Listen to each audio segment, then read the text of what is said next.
अस्सलाम वालेकुम जी, welcome back to my channel and a new vlog. और जनाब आज का व्लॉग जो है वो एक सप्लीमेंट के बारे में है जो कि मदर्स यूज़ कर सकती हैं, लेकिन अपने डॉक्टर की एडवाइस के साथ। मेरा काम इस वीडियो में सिर्फ आपको इन्फॉर्मेशन प्रोवाइड करना है और गाइड करना है थ्रू माय एक्सपीरियंस।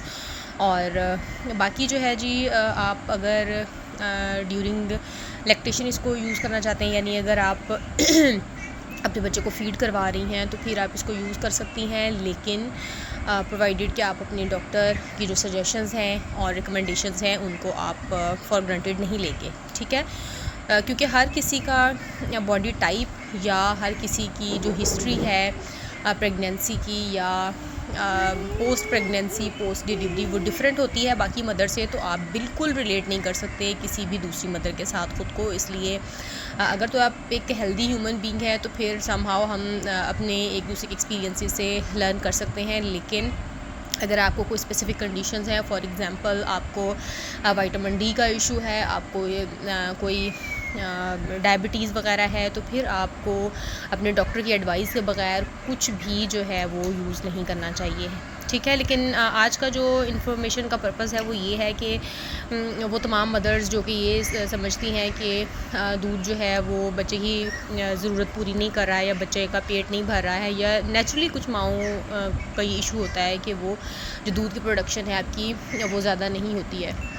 तो उसमें कुछ चीज़ें जो हैं वो हेल्प आउट करती हैं। जैसे हमारी माएँ हमें बताती हैं कि जो सफ़ेद ज़ीरा है या ज़ीरी जिसको बोलते हैं, सॉरी काला जो ज़ीरा होता है, वो मिल्क प्रोडक्शन में बहुत इंपॉर्टेंट रोल प्ले करता है। इसके अलावा लस्सी के बारे में कहा जाता है कि जितनी ज़्यादा आप लस्सी पिएंगे उतना ही ज़्यादा आपका मिल्क प्रोड्यूस होगा। इसके अलावा ड्यूरिंग लैक्टेशन आपको बहुत ज़्यादा ज़रूरत होती है फ्लूइड्स की। आप लस्सी, दूध, पानी और जूसेस वगैरह जो हैं ये आप अपनी डाइट में अगर ज़्यादा फ्रीक्वेंटली यूज़ करेंगे तो आपकी मिल्क प्रोडक्शन ज़्यादा होगी। अच्छा, मेरा जब थर्ड बेबी बॉर्न हुआ, मेरी बेटी बॉर्न हुई, तो उस टाइम या मेरे साथ भी ये इशू था कि मुझे थोड़ी सी वीकनेस जो थी वो थर्ड टाइम ज़्यादा थी। और फिर मुझे डॉक्टर ने खैर रिकमेंड किया था ये, और मेडिवॉक्स जो है वो इसको मैन्युफैक्चर करती है, NV99 इसका नेम है। और जनाब कहते क्या हैं ये, से strong and active complete food supplement essential nutrients to support, strength देता है, इम्यूनिटी देता है, एनर्जी देता है और शुगर फ्री है। लिखा है इसके ऊपर शुगर फ्री है, लेकिन इसके अंदर बहुत ज़्यादा शुगर है। मुझे नहीं पता कि वो आर्टिफिशियल फ्लेवर है और व्हाट्सएवर।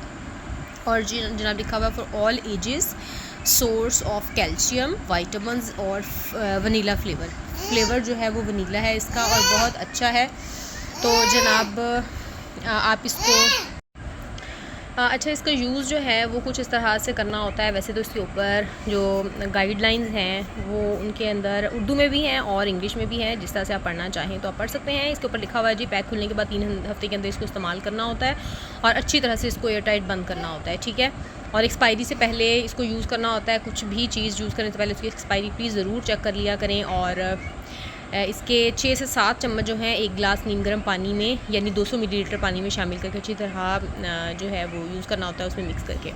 मामूल की ग़िज़ा के साथ इजाफ़ी तौर पर इसका जो NV99 है इसका रोज़ाना दिन में 1 से 3 बार इस्तेमाल फ़ायदेमंद होगा। यानी आपका डॉक्टर जिस तरह से आपको रिकमेंड करेगा, 1 दफ़ा लेना है आपने, 2 दफ़ा लेना है, 3 दफ़ा लेना है, तो ये आपने अपने डॉक्टर से पूछना है।